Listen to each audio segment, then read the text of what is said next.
اليوم يا جماعة الخير, je vais vous parler de l'affaire Qadi Ihsan, l'affaire du journaliste algérien Qadi Ihsan, rappelez-vous, qui a été emprisonné à la fin du mois de décembre 2022 et qui a été incarcéré avec la fermeture et la perquisition des locaux de Maghreb Émergent et de Radio M, les deux derniers médias libres en Algérie à Alger, avec une rédaction algéroise basée à Alger.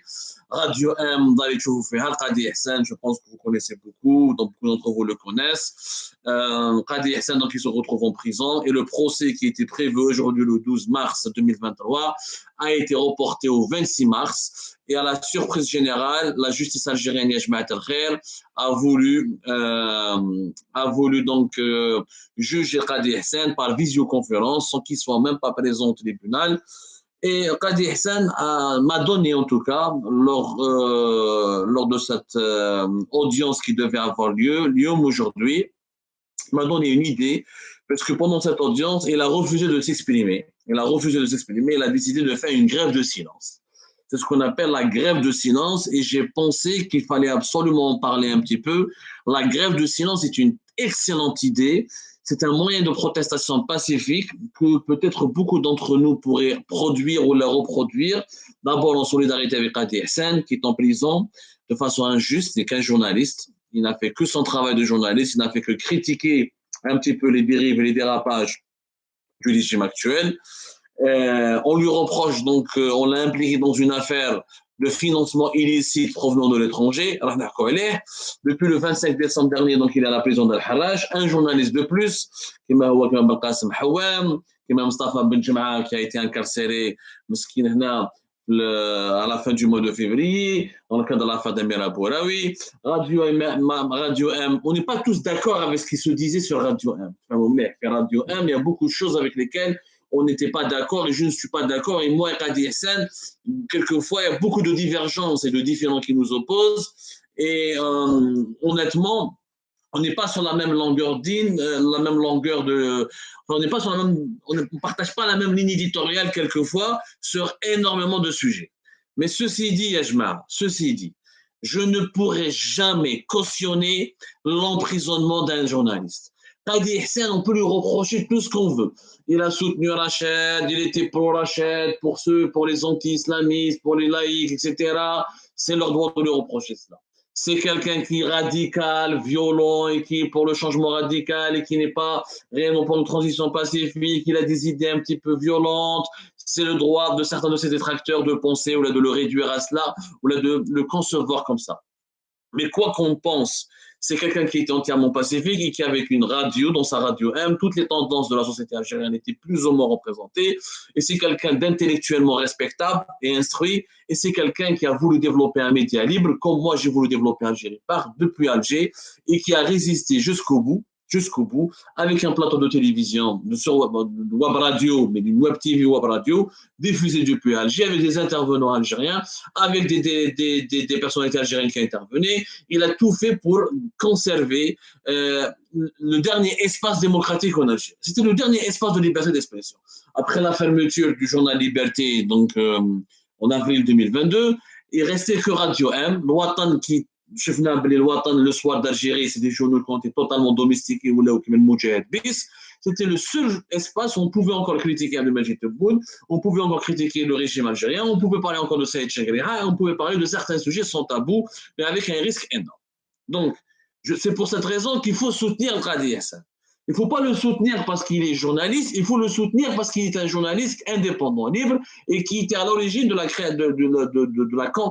Parce qu'il faut conserver un espace de liberté d'expression dans notre pays. On ne peut pas tous être à l'étranger. C'est très mauvais pour notre pays, pour l'Algérie, si on parlait tous depuis l'étranger, si on était tous depuis Paris, depuis Montréal, c'est vraiment mauvais. Pourquoi c'est mauvais? Parce que, par exemple, je suis à Paris. Et les intervenants et les opposants algériens qui veulent s'exprimer, qui sont restés encore en Algérie. Et c'est important pour notre pays d'entretenir une flamme démocratique, une flamme d'opposition sur place. Parce que elle a besoin, dans un pays, quand un pays bouillonne, et quand il n'y a pas d'espace de liberté d'expression, qu'est-ce qui va se passer? Il risque d'avoir une explosion. Et quand les gens ne peuvent pas se faire entendre, quand les gens ne peuvent pas parler, quand les gens ne peuvent pas s'exprimer, quand les gens ne peuvent pas communiquer leurs idées ou leur malaise, à un moment donné, c'est la violence sociale qui s'installe. Parce que je prends en Algérie, les réseaux sociaux et les médias. Les médias, tout est verrouillé. Les télévisions sont domestiquées, c'est devenu comme le 1TV ou le 1TV c'est dérivé, c'est un dérivé de le 1TV. Il n'y a que le discours officiel du régime algérien et les informations lues, interprétées du point de vue du régime algérien qui passent. Il n'y a plus de journaux libres, il n'y a plus de sites internet libres, parce que algériepark.com reste censuré en Algérie. Maghreb émergent et Radio M ont été fermés officiellement et leur lieu et leur rédaction totalement donc perquisitionnée, fermée, verrouillée. Il n'y a plus de sites. Où je prends تهضر في فيسبوك ولا في اليوتيوب يجوا يرفدوك ويدخلوا لك افا يدخلوك الحبس tu es journaliste يجوا يرفدوك ويدخلوك الحبس tu fais de l'opposition dans un parti politique يجوا يدخلوك ويحطوك في الحبس. Qu'est-ce qui reste? Il reste que la violence. Avec cette gestion autoritaire, le régime algérien pousse les mécontents dans notre pays, que ce soit des citoyennes ou des citoyens, à recourir aux émeutes. Quand les gens n'arrivent plus à s'exprimer, n'arrivent plus à communiquer sur leur malaise, n'arrivent plus à débattre, n'arrivent plus à créer leur détresse, je prends l'émeute, je prends le pneu, un pneu, je m'en prends à la péniche à un symbole de l'État, et c'est là que le pays est menacé. C'est grave. Moi, je dis attention quand je parle comme ça, parce que je ne suis pas un égoïste. Dans le Rolcom, il n'y a plus de journaux en Algérie, il n'y a plus de médias libres. Ça existe, il y a Algérie part à l'étranger. Nous sommes à l'étranger, encore à l'étranger, nous sommes très harcelés, judiciairement harcelés. Nous avons plein de procès ici en France. Nous avons un train de vie très compliqué, les douleurs de l'exil, les conditions de vie socio-économiques qui sont très préjudiciables, la pénibilité du quotidien de l'exilé. Mais malgré cela, on essaie de continuer à faire du journalisme indépendant engagé et à diffuser les informations de façon libre et de façon critique. Alors, parce que nous sommes les derniers canaux de diffusion de ce genre d'informations et les derniers, nous incarnons quelque part le dernier modèle, tout ce qui reste du journalisme indépendant en Algérie. Mais ce n'est pas bien qu'il n'y ait que nous à l'étranger qui parlons. C'est très important d'encourager les gens qui sont sur place et de les défendre. D'abord, tout le monde n'a pas la chance de pouvoir quitter le pays. Le pays est devenu une prison à ciel ouvert. Je faisais Amira Bouraoui Harbet, là une affaire d'État, là un scandale d'État. Ils ont provoqué un bras de fer avec la France. Ils ont accusé les services secrets français de barbouzerie. Vous êtes une affaire d'État. La Tunisie a été obligée de limoger son chef de la diplomatie.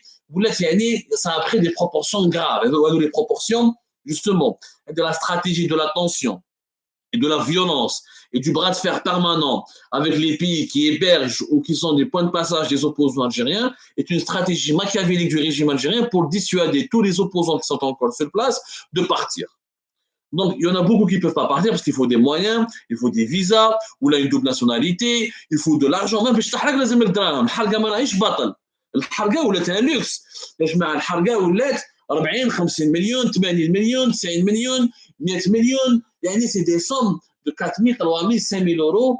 Malheureusement, beaucoup des activistes et des militants et des journalistes algériens ont des conditions de vie très médiocres, très précaires. Ils ne peuvent pas financer un projet de fuite ou là un projet d'évasion, parce que l'Algérie est devenue une prison à ciel ouvert. Donc, on doit absolument continuer à se battre pour qu'il y ait encore des espaces libres. Et le but n'est pas de tous vivre à l'étranger. Notre but est de libérer l'Algérie pour que nous puissions rentrer dans notre pays. Parce que nous voulons rentrer dans notre pays. C'est le but, يا جماعة. Mais c'est ça le but. Là, ça ne nous intéresse pas باللي نكونوا كاع في l'étranger ونكونوا ما على باليش رانا كاع مرميين في l'étranger. Non, ça ne nous intéresse pas. Nous voulons construire notre Algérie avec les Algériens qui sont à l'intérieur du pays, avec les gens qui sont à l'intérieur du pays, avec un front interne, avec le front de l'intérieur. Franchement, c'est pas une bonne chose que l'opposition, que le journalisme critique indépendant ne s'exprime ou ne puisse vivre que depuis l'étranger en Algérie. C'est même très dangereux parce que, bien sûr, et c'est là que les manipulations, les lobbies étrangers,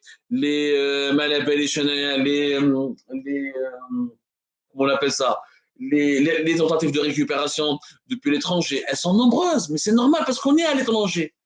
Si les autorités de notre pays nous permettaient je dis bien, nous permettait de rester dans notre pays, sur le territoire national, de conserver cette petite marge de manœuvre qui existait à l'époque du régime Bouteflika, on n'aurait peut-être pas eu, on n'aurait pas eu besoin de s'exiler tous. Je parle de s'exiler tous parce qu'aujourd'hui, les voies les plus libres sont à l'étranger, les autres sont le peu de voies libres qui restent encore en Algérie sont emprisonnés ou la réduite au silence.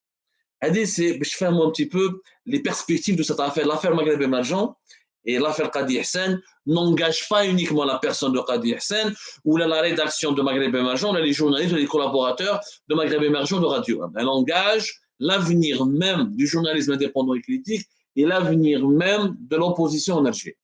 C'est très important et capital de le comprendre. J'espère que vous fahmez ya jmaat al-khair. Sinon, ce que j'allais dire aussi, les dessous de l'affaire Qadi Hassen. Alors, nous avons pu confirmer officiellement les avocats de Qadi Hassen. Donc aujourd'hui, donc le 12 mars, alors les nouveautés que le 12 mars 2023, Qadi Hassen a refusé officiellement de s'exprimer. Il fait ce qu'on appelle une grève de silence. Et pour moi, la grève de silence, est un magnifique moyen de lutter pour ses droits civiques et politiques et pour les libertés fondamentales, c'est-à-dire les libertés individuelles et publiques. N'ahkia la grève de silence dans un petit moment. Et d'abord, le fond du dossier. Nous avons pu confirmer officiellement, et c'est les avocats de Maghreb et de Qadi Hassen qui en parlent, finalement la justice algérienne ne va pas juger Qadi Hassen, ne l'a pas inculpé de financement illicite depuis l'étranger à cause de ce qu'il avait touché comme subvention de la part d'un organisme français relié au Quai d'Orsay, à savoir le ministère français des Affaires étrangères, à savoir le fameux programme Iptikar, qui a été financé par cet organisme français en collaboration avec l'Union européenne et d'autres ONG, organismes basés au Liban et au Moyen-Orient, dans le cadre de l'encouragement des médias libres et indépendants dans le sillage du printemps arabe. Ce n'était pas ça la véritable affaire ou le véritable motif pour lequel Qadi Hassen a été inculpé. Qadi Hassen a été inculpé parce qu'il a bénéficié de l'argent, il a bénéficié d'un financement qui lui a été envoyé de la Grande-Bretagne de par sa propre fille, Tinhinan El-Qadi. Tinhinan El-Qadi, qui est la fille de Qadi Hassen et qui vit en Angleterre et qui est résidente en Angleterre et qui est agréablement et confortablement installée en Angleterre parce qu'elle occupe un métier qui lui permet d'avoir des revenus confortables. Et nous saluons Tinhinan El-Qadi, elle fait partie de cette intelligentsia algérienne qui s'est installée en Angleterre et en Occident et qui a donc des salaires agréables et qui fait des métiers très valorisés, ce qui lui permet d'avoir un certain niveau de vie. Tinhinan El-Qadi est actionnaire de la société Interface Média, qui a été créée en Algérie par Qadi Hassen et d'autres associés, notamment d'autres anciens journalistes, pour développer Maghreb Émergent et la Radio 1. Tinhinan El-Qadi,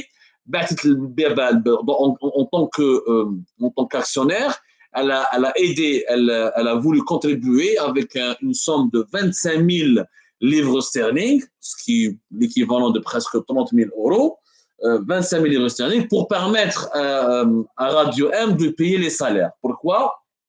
Parce que depuis 2022, la société Interface Média, elle a un problème au niveau du fisc algérien. Elle a une dette fiscale énorme qui ne lui permet pas de dégager des revenus ou d'avoir des revenus publicitaires ou d'avoir de l'argent pour payer ses employés. On parle d'une dette de plus de 90 millions de dinars, c'est-à-dire etc. Et ça reste quand même énorme pour une petite start-up qui Interface Média qui édite Radio 1. Donc, toute cette histoire تاع القاضي حسن اللي تبون على حساب وردوا خبرجي وتخاتر ويخدم على les ambassades étrangères en faisant référence à ses liens avec la France, etc. Finalement, l'inculpation réelle de Qadi Hassen, elle est uniquement liée à cet argent, à cet argent qui est parvenu à Radio M depuis l'Angleterre à travers Tinhinan El-Qadi. 25 000 livres sterling. C'est une affaire qui a été montée. On a mis un journaliste en prison, je dis bien. Il a été interdit, on l'a accusé de réception de financement de l'étranger afin d'effectuer des actes de propagande selon les articles 95 et 96 du Code pénal. وردوه un traître وحكموه, rappelez-vous, du 23 au 24 décembre 2022 في لا كازا عنتر.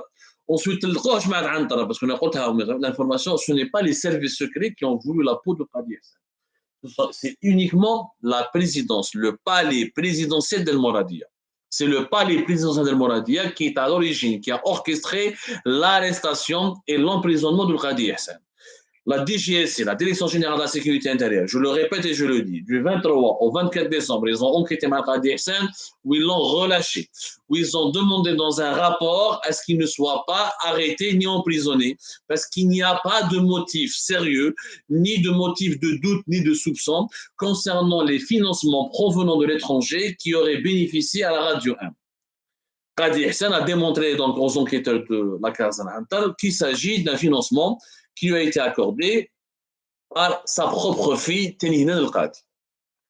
Donc, un journaliste, في الحبس, على جال 25 000 livres sterling, اللي بعتهم بنته. Si on applique un petit peu la logique, les règles de la logique et du bon sens, on devrait non seulement remercier Qadi Hassan, mais aussi remercier sa fille. Parce que sa fille, au lieu de garder cet argent en Angleterre pour l'utiliser pour ses dépenses quotidiennes, elle a préféré se sacrifier et le transférer vers son pays natal, l'Algérie, pour payer des employés algériens. En quelque sorte, Qadi Hassan a ramené un investissement étranger, en quelque sorte. يعني بنته اللي عايشه في انجلترا جابت له بعثت له دراهم باش يخلص des salariés algériens, parce que les employés de Radio M ne sont pas marocains, ne sont pas qataris, ne sont pas français, ne sont pas anglais. Pour 25 000 livres sterling. Maintenant, les modalités de ce transfert, oui, comme la majorité des Algériens et des Algériens, je connais يبعث دراهم par banque. Je connais يبعث دراهم بالبنكه. ما كاش. Peut-être, je ne connais pas toute l'histoire. Je ne connais pas toute l'histoire. Parce que, à l'origine, les services de sécurité, lorsqu'ils ont arrêté Qadi Hassan et lorsque la propagande du régime algérien avait commencé dès le départ, dès son arrestation, le 23-24 décembre 2022, on l'avait accusé directement de rouler pour l'étranger parce qu'il bénéficiait d'un financement étranger. Or, le financement étranger était à CFI, c'est l'organisme français dont je vous ai parlé une fois lors d'une émission consacrée à l'affaire Qadi Hassan. Ça date de 2014.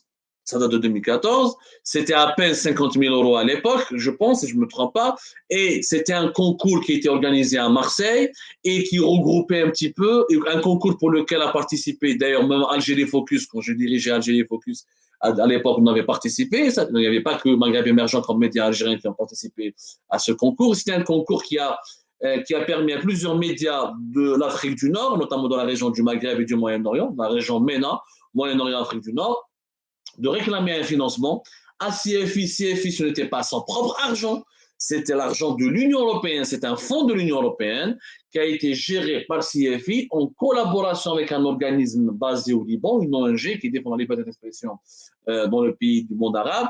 Et l'idée était d'encourager les libertés, les médias alternatifs, c'est-à-dire les télévisions, les journaux classiques, les médias alternatifs, les pure players, les web TV, les web radios, à ce qu'ils puissent être financés équitablement pour qu'ils puissent continuer d'exister et à offrir une information libre, indépendante et fiable sur les événements qui bouleversent le monde arabe, notamment depuis le début du printemps arabe en 2011 et 2012.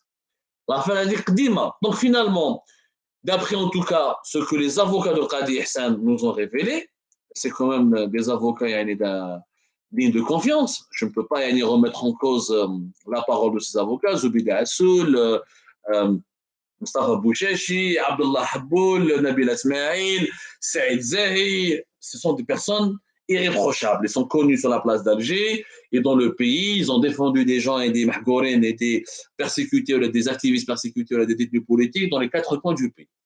Mais il faut saluer ces avocats qui font un travail exceptionnel. Il faut naturellement continuer de les encourager.